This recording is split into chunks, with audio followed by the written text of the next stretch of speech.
बिस्मिल्लाहिर्रहमानिर्रहीम, अस्सलाम वालेकुम। बांग्लादेश आज़ाद हो गया है अथॉरिटेरियनिज्म, ऑटोक्रेसी और डिक्टेटरशिप से। लेकिन इस पॉपुलर पीपल स्ट्रगल ने ना सिर्फ बांग्लादेश से शेख हसीना की गवर्नमेंट को ख़त्म कर दिया है, बल्कि शेख मुजीबुर रहमान की लेगेसी को भी बांग्लादेश से पूरी तरह मिटा रहा है। अब ये पूरा मुल्क सियासी तौर पे, नजरियाती तौर पे और जहनी तौर पे बदलने वाला है। क्योंकि अगर आप इस प्रोटेस्ट को ध्यान से देखेंगे तो इसके दो फेज थे। जहां पहला फेज बड़ा नॉर्मल था, बच्चे डिमांड कर रहे थे कि हमारी कंट्री में मेरिट बेस्ड सिस्टम होना चाहिए। ये क्या पूरी कंट्री को कुछ खानदान के लोग रन कर रहे हैं, उन्हें ही मौका दिया जा रहा है, उनका इतना हाई कोटा और रिजर्वेशन है और हम बाकी सारे लोग स्ट्रगल कर रहे हैं। अब हसीना ये बात मान नहीं सकती थी, क्योंकि इससे तो मुल्क में उनका रजवाड़ा ही खत्म हो जाता। अब आपको ये बातें समझ नहीं आई होंगी। हम इस बात को आगे समझेंगे कि कैसे कुछ सत्ता के भूखों ने हुकूमत में बने रहने के लिए बांग्लादेश को कुछ चक्रों में फंसा रखा है। लेकिन फिर शेख हसीना के अड़ियल पागलपन की वजह से प्रोटेस्ट बढ़ता है, मुल्क अनकंट्रोल्ड हो जाता है और आखिर में उन्हें इस्तीफा देकर मुल्क छोड़कर भागना पड़ता है। यहां तक भी सब नॉर्मल लग रहा था, लेकिन उसके बाद शुरू होता है नेक्स्ट फेज। अब यह थोड़ा अलग था। पूरे बांग्लादेश में आम लोग अपने हाथों से कंट्री के फाउंडिंग फादर शेख मुजीबुर रहमान की मूर्तियों को तोड़ रहे थे, उनकी फोटोज और पेंटिंग्स को जला रहे थे। जिसके बाद यह साफ साफ समझ में आ गया था कि आने वाले दिनों में बांग्लादेश के अंदर सिस्टम ऑफ गवर्नमेंट और स्ट्रक्चर ऑफ गवर्नमेंट दोनों बदलने वाले हैं। क्योंकि इन मूर्तियों को आम लोगों के साथ साथ पुलिस, सरकारी ओहदेदान और फौज सब तोड़ रहे थे। मतलब आने वाले दिनों में इस कंट्री में सरकारी निजाम, फाउंडिंग फादर्स और आइडियोलॉजिकल फादर्स सब बदलने वाले हैं। वैसे तो इस्लाम में मूर्तियां हराम हैं, तस्वीरें और पेंटिंग्स हराम हैं, स्पेशली मरे हुए लोगों की। लेकिन सब कुछ जानते और समझते हुए भी शेख हसीना ने अपने अब्बा की बड़ी बड़ी मूर्तियों को महज इसलिए बनवाया था ताकि लोग उनके शुक्रगुजार रह सकें, ताकि लोग सारी जिंदगी उनके एहसान तले दबे रहें, हमेशा उन्हें याद रखें कि हाँ, इन्होंने हमारे मुल्क को आज़ाद कराया था, ये स्पेशल हैं, इनके बच्चे स्पेशल हैं, तो इसलिए हम इन्हें हमेशा हुकूमत में रखेंगे। तो लोग बहुत सही कर रहे हैं इन मूर्तियों को तोड़कर, जो बांग्लादेश में एक खानदान के कब्जे की निशानी बन गई थी। लेकिन इसके बाद बंगाली मुसलमानों को यह अहद लेना पड़ेगा कि बांग्लादेश की सरजमीन पर कितना ही बड़ा और अच्छा लीडर क्यों ना पैदा हो जाए, लेकिन हम कभी भी उसकी मूर्तियां नहीं बनने देंगे। मुझे मालूम है कि अभी भी बांग्लादेश के अंदर ऐसे बहुत से लोग होंगे जो शेख मुजीबुर रहमान की इज्जत करते होंगे, करें, लेकिन मूर्तियां नहीं। ये इंसानी घमंड है, ये इंसानी लिमिट है। अगर आपको किसी का काम पसंद आए तो आप उसके काम को अप्रिशिएट कर सकते हैं, अपने दिल में उसकी इज्जत कर सकते हैं।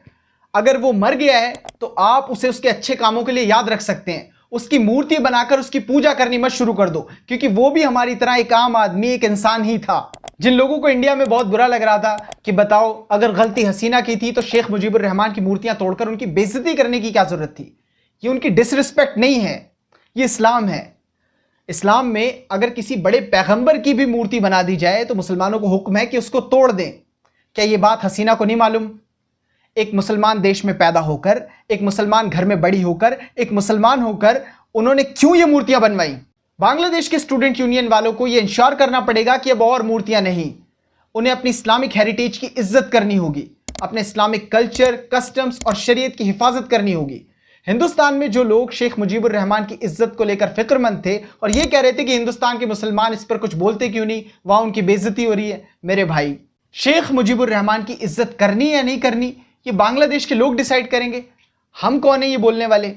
और तुम क्यों बगैर मतलब बेगानी शादी में अपने कपड़े फाड़ रहे हो? मतलब हद है। फिलहाल बांग्लादेश किसी भी तरह की मॉडर्न गवर्नमेंट सोच से आज़ाद है। वहां आगे क्या होगा ये डिपेंड करेगा कि वहां के लोग आगे किस सोच को मौका देते हैं। ये बड़ा क्रूशियल वक्त है, बड़ा नाजुक दौर है। यहां से गुजरते वक्त बहुत से मुस्लिम देशों ने अपने आप को बर्बाद कर लिया और बहुतों ने आबाद कर लिया। फिलहाल 3 टाइप की पॉलिटिकल फोर्सेस बांग्लादेश के अंदर मौजूद हैं, जिसमें सबसे पहली है लिबरल और सेकुलर फोर्स। ये रेडिकलिज्म की हद तक लिबरल हैं। अगर ये किसी तरह बांग्लादेश पर हावी हो जाते हैं या इनका कानून इंप्लीमेंट हो जाता है तो ये आपकी हालत तुर्की जैसी कर देंगे, जहां सिर्फ बंगाली कल्चर और बंगाली एथनिसिटी की बात होगी। इन्हें जहां भी इस्लाम नजर आएगा ये उसे मिटाने की कोशिश करेंगे। ये आपकी मस्जिदों को बंद करेंगे, हिजाब को बैन करेंगे, शराब को नेशनल ड्रिंक बना देंगे। अगर कोई खातून इन्हें सड़क पर चलती हुई दिख गई तो 4 लोग मिलकर उसके ऊपर हमला कर देंगे, क्योंकि इन्हें इस्लाम की हर एक निशानी से नफरत है। ये इस्लाम के बिलीफ्स को अरब कल्चर बताएंगे। ये बांग्लादेश से इस्लाम को वैसे ही मिटाने की कोशिश करेंगे जैसे कभी तुर्की में अतातुर्क ने किया था। ध्यान रहे, गड्ढे से निकलकर खाई में मत कूद जाना। और याद रखना कि एर्दोगान का टेन्यूर 3rd डिकेड में एंटर कर चुका है। उन्होंने बहुत कोशिश की तुर्की को उसकी इस्लामिक आइडेंटिटी वापस दिलाने की, बहुत अच्छा काम किया। बहुत हद तक सक्सेसफुल भी रहे, लेकिन इस सोसाइटी को वैसा नहीं बना पाए जैसी ये सोसाइटी आज से 100 साल पहले थी। दूसरे हैं मार्क्सिस्ट यानी कम्युनिस्ट। ये दिखते नहीं हैं, लेकिन ये भी बांग्लादेश में कीड़ों की तरह फैल रहे हैं। अगर ये किसी तरह एनआरकी का फायदा उठाकर लोगों की आंखों में धूल झोंककर बांग्लादेश की हुकूमत में आ जाते हैं, तो मैं एक बार बांग्लादेश के लोगों को सेंट्रल एशिया की हालत दिखाऊंगा, जो कभी इस्लामी इल्म का गढ़ था, जो इमाम बुखारी रहमतुल्लाह अलैह की सरजमीन है। इस रेडिकल कम्युनिज्म ने सेंट्रल एशिया की इस्लामिक आइडेंटिटी को तबाह कर दिया है। लगभग 5 मुस्लिम देशों में बुर्का बैन है। वो इस्लामिक कल्चर को बाहरी आइडेंटिटी बता रहे हैं। वो पूरी तरह इस्लाम को छोड़ते भी नहीं हैं ताकि अपने मुनाफिक एजेंडा को आगे ले जा सके। अभी कुछ दिनों पहले ताजिकिस्तान, वो भी सेंट्रल एशिया में एक देश है, उसने हिजाब को बैन कर दिया है और ईद की पब्लिक सेलिब्रेशन को बंद कर दिया है। साथ में बच्चों से भी कहा है कि बच्चे भी ईद को पब्लिकली सेलिब्रेट नहीं कर सकते। तो बांग्लादेश को ये इंश्योर करना पड़ेगा कि इस तरह की अगर कोई भी सोच उनके यहाँ मौजूद हो तो वो उनका वैसे ही इलाज करें जैसा खेतों में पेस्टिसाइड डालकर सारे कीड़ों को खत्म कर दिया जाता है। क्योंकि अगर इन कीड़ों को आपने छोड़ दिया तो ये कीड़े इस्लाम की हरी भरी फसल को खा लेंगे। आपको इन्हें बताना होगा कि ये सेंट्रल एशिया नहीं, बर्रे सगीर है, ताजिकिस्तान नहीं, बांग्लादेश है। ये बुजुर्गों और गाजियों की सरजमीन है। यहाँ पर हमेशा से इस्लामिक आइडेंटिटी की इज्जत होती हुई आई है और ये कभी ख़त्म नहीं होगी। यहाँ के लोगों ने हमेशा खड़े होकर अंग्रेज़ों से लेकर हसीना तक सबको सबक सिखा दिया है, किसी की यहाँ नहीं चलती। और तीसरी है हमारी अपनी इस्लामिक पॉलिटिकल आइडेंटिटी, जो लगभग 800 सालों से सरजमीन बंगाल का हिस्सा है। आपको किसी भी तरह इसे रिस्टोर करना होगा। मुझे लगता है कि Jamaat Islami, student Islamic unions, उसके बाद बाकी सारे मुस्लिम पॉलिटिकल फोर्स, सबको यूनाइट होना होगा और सबको एक फ्लैग के नीचे आना होगा, under the flag of Islam, ताकि सुन्नी हनफी लॉ को सोशल कंजर्वेटिज्म के साथ बांग्लादेश पर लागू किया जा सके। फिर अफगानिस्तान के बाद बांग्लादेश वो दूसरी कंट्री बनेगी 3 साल के अंदर ही जहां पर इस्लामिक शरिया लागू होगा। और ये बहुत बड़ी बात होगी बड़े सगीर के मुसलमानों के लिए, क्योंकि दुनिया फहाशियत से और ज़्यादा फहाशियत की तरफ बढ़ रही है, लेकिन हमारा रीजन फहाशियत से इस्लाम और शरीयत की तरफ बढ़ रहा है। और हमारे यहाँ ये कोई बहुत मुश्किल काम नहीं है, क्योंकि जितने भी फैक्शंस हैं सब एक ही ब्रांच से बिलोंग कर रहे हैं। शरीयत की बात आएगी, कोई इसकी मुखालफत नहीं कर सकता। सुन्नी हनफी लॉ की बात आएगी, उस पर सब मुत्तफिक रहेंगे। रह गई बात शियास की, तो उन्हें उनके मामलात संभालने दिए जाएं। उनके मामलात में मुदाखलत करने की ज़रूरत नहीं है, जैसे तालिबान उनके मामलात में मुदाखलत नहीं कर रहा है। इस्लामिक सिस्टम बहुत ज़रूरी है, नाम नहीं काम इस्लामी होना चाहिए। आज़ादी के बाद जमात इस्लामी कभी भी अपने आप को इंडिया, पाकिस्तान या बांग्लादेश में मजबूत नहीं कर पाई, एक मजबूत पॉलिटिकल आइडेंटिटी नहीं बन पाई जैसा उसके फाउंडिंग फादर्स ने सोचा था। और मुझे लगता है कि आज तक जो उनकी नाकामी की सबसे बड़ी वजह है वो अपने आप को एक रिलीजियस जमात दिखाना है।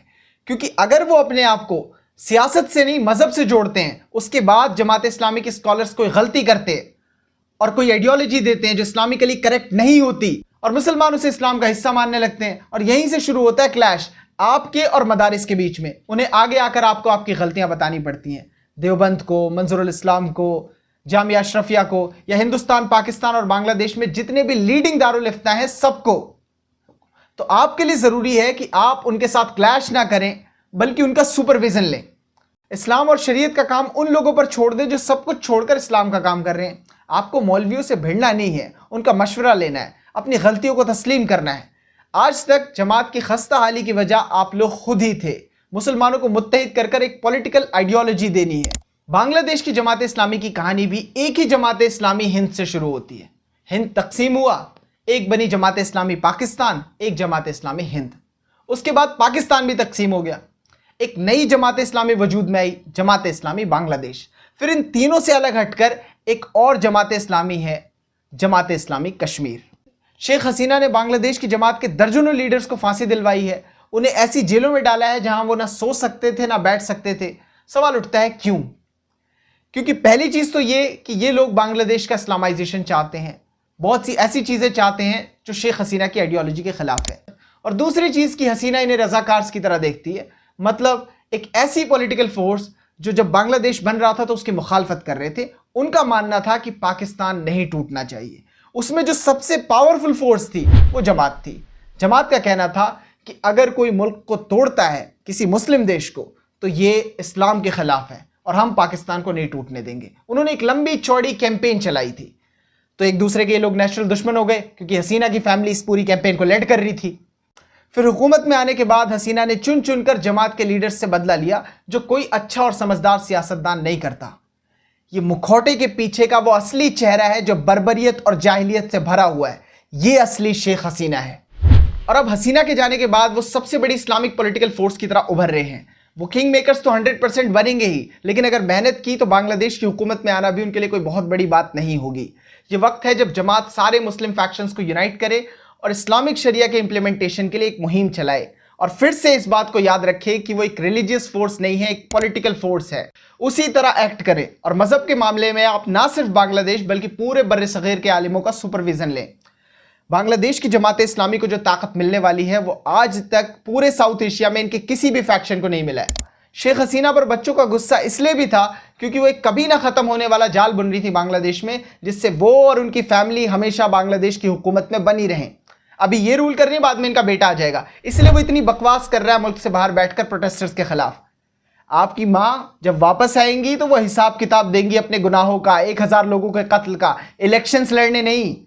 जब बांग्लादेश आजाद हो रहा था तो उसे लिबरेट कराने के लिए एक पैरामिलिट्री फोर्स बनाई गई थी जो बंगाली नेशनलिस्ट भी थी और शेख मुजीबुर रहमान की लॉयलिस्ट भी, मुक्ति बाहिनी। और जैसे ही बांग्लादेश आजाद हो गया उसके बाद इन्हीं लोगों को बड़े लेवल पर एक कोटा और रिजर्वेशन मिला। 30% के करीब बांग्लादेश के स्कूल्स, कॉलेजेस, यूनिवर्सिटीज, सरकारी दफ्तर, हर जगह ये लोग छाने लगे।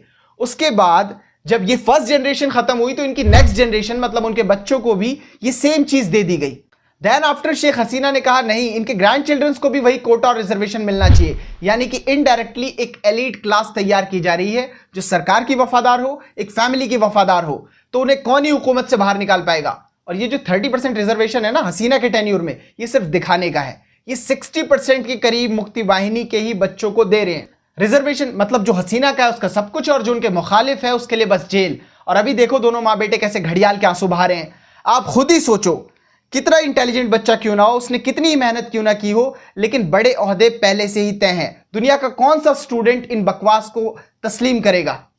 शेख हसीना ने मुजीबुर रहमान की स्ट्रेटजी को अपनी ताकत बनाया, उसे रेडिकली यूज करने लगी।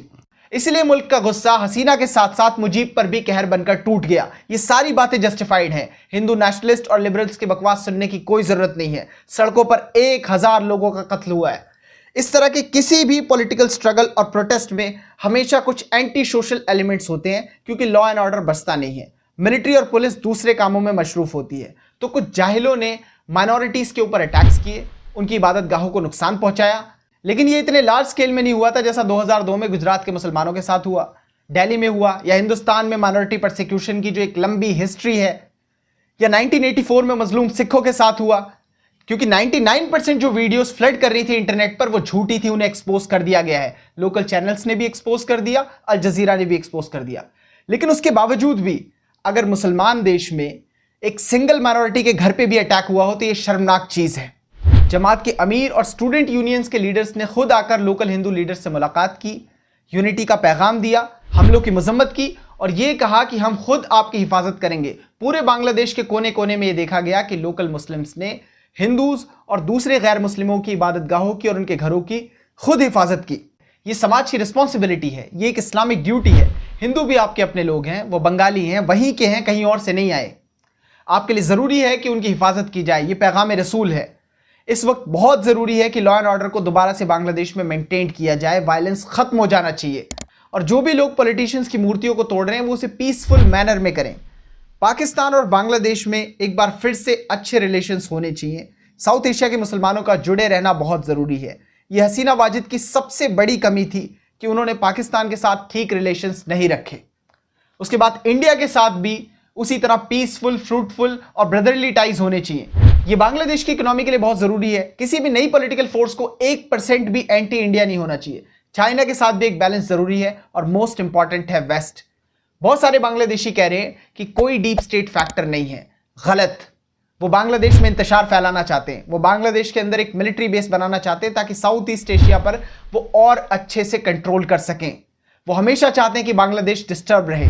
इनके साथ रिलेशनशिप दूर से सिर्फ बिजनेस तक ही अच्छी है, वरना ये बांग्लादेश को म्यांमार बना देंगे। बांग्लादेश में पॉलिटिकल ओपोजिशन को दबाने की एक लॉन्ग हिस्ट्री रही है। शेख मुजीबुर रहमान का कत्ल हुआ, ओपोजिशन पॉलिटिकल फोर्सेस ने किया। जियाउर रहमान का टेन्योर आया, उन्होंने भी अपनी ओपोजिशन को बुरी तरह दबाया, लोगों का कत्ल किया, लोगों को मारा, उन्हें जेलों में भरा। देन उनका भी ओपोजिशन पॉलिटिकल फोर्सेस ने असैसिनेशन कर दिया। उसके बाद उनकी वाइफ आई, उनकी वाइफ ने भी वही पॉलिसीज चलाई जो पॉलिसीज उनके हस्बैंड चला रहे थे। तो खालिदा जिया पर भी यकीन नहीं किया जा सकता। उसके बाद शेख हसीना आई, ये एक अच्छा एग्जाम्पल सेट कर सकती थी, लेकिन इन्होंने भी वही किया जो आज तक बांग्लादेश की सियासत में होता हुआ आया था। बीएनपी और जमात के लोगों को टारगेट किया, उन ओपोजिशन लीडर्स को भी टारगेट किया जो नॉर्मल थे, जिनसे इनका कोई खासा लेना देना नहीं था। और अब तो शेख हसीना ने एक और बड़ा कारनामा कर दिया है, 1000 लोगों को सड़कों पर मार के। इन्हें बांग्लादेश वापस जाना चाहिए, इनके ऊपर मुकदमा चलना चाहिए, बांग्लादेश की सुप्रीम कोर्ट और वहां के लोग इनका फेट डिसाइड करेंगे। लेकिन उसी के साथ साथ बीएनपी के लीडर्स का भी हिसाब किताब होना चाहिए। खालिदा जिया और तारिक रहमान के ऊपर भी मुकदमा चलना चाहिए, इनकी भी इन्वेस्टिगेशन होनी चाहिए और 100% ये लोग गिल्टी पाए जाएंगे। अच्छा, बांग्लादेश के लिए सबसे अच्छा यह है कि वो इन दोनों खूनी खानदानों की सियासत से बाहर आ जाए और किसी थर्ड पार्टी को चूज करे जो बांग्लादेश के डेवलपमेंट के लिए काम करे और इस्लामिक रिवाइवल करे। अच्छा, कुछ लोग कह रहे थे कि इंडिया को बांग्लादेश के ऊपर हमला करके उसके ऊपर कब्जा कर लेना चाहिए। इतना लो आईक्यू इन लोगों का। वो साउथ एशिया का सबसे बड़ा एथनो रिलीजियस ग्रुप है और अगर आप उस रीजन को मिलाएंगे तो वो 22 करोड़ लोग हैं जो सेम टाइप के हैं। पता है ईस्टर्न स्टेट्स और नॉर्थ ईस्ट की क्या हालत हो जाएगी। इंडिया के लिए सबसे अच्छा यही है कि बांग्लादेश सोनार बांग्ला बन के रहे, क्योंकि अगर बांग्लादेश डिस्टर्ब होता है तो उनसे ज्यादा इंडिया में प्रॉब्लम होने लगेंगी। तो जिन लोगों का दिमाग ज्यादा चल रहा था उनके लिए बता दूं, ना बांग्लादेश पे कब्जा किया जा सकता है, ना बांग्लादेश को हराया जा सकता है। कुछ लोग ये भी कह रहे थे कि बांग्लादेश की हालत अब खस्ता हो जाएगी, अब कुछ नहीं हो सकता, ये तरक्की नहीं कर पाएंगे, क्योंकि बांग्लादेश को आज तक जो संवारा है वो हसीना ने संवारा है। उसके बाद ये चीजें पॉसिबल ही नहीं है। मतलब जो कुछ कर रही थी वो एक लेडी कर रही थी, बाकी की 17 करोड़ की पॉपुलेशन बेकार है। ये इन लोगों की साइंस है। तो इनका दिमाग ठीक करने के लिए मैं बता दूं, बांग्लादेश आज भी कामयाब है, आज से 100 साल पहले भी कामयाब था, बादशाहों के जमाने में भी कामयाब था और उनसे पहले भी कामयाब था। इनकी कामयाबी की वजह हसीना नहीं है, बांग्लादेश के मेहनती बंगाली लोग हैं जो हमेशा अपने मुल्क को संवारने के लिए काम करते रहते हैं। जो इनका नया प्राइम मिनिस्टर बना है ना, वो एक बहुत काबिल और पढ़ा लिखा इंसान है, एक नोबेल लॉरेट है जो बांग्लादेश को हसीना से 100 गुना ज्यादा बेहतर तरीके से चला सकता है। हमारे यहाँ तो 60% नेता जाहिल हैं। जो लोग टॉप मोस्ट लीडरशिप में बैठे हैं उनकी डिग्रियां ही फर्जी हैं। लेकिन इन लोगों को क्या चाहिए कि दूसरे मुल्क में क्या हो रहा है, वहां क्या चल रहा है, वहां क्या होना चाहिए क्या नहीं होना चाहिए, बस कर जाओ। इस वीडियो में बस इतना था। वीडियो को शेयर करें। Thank you so much for joining us.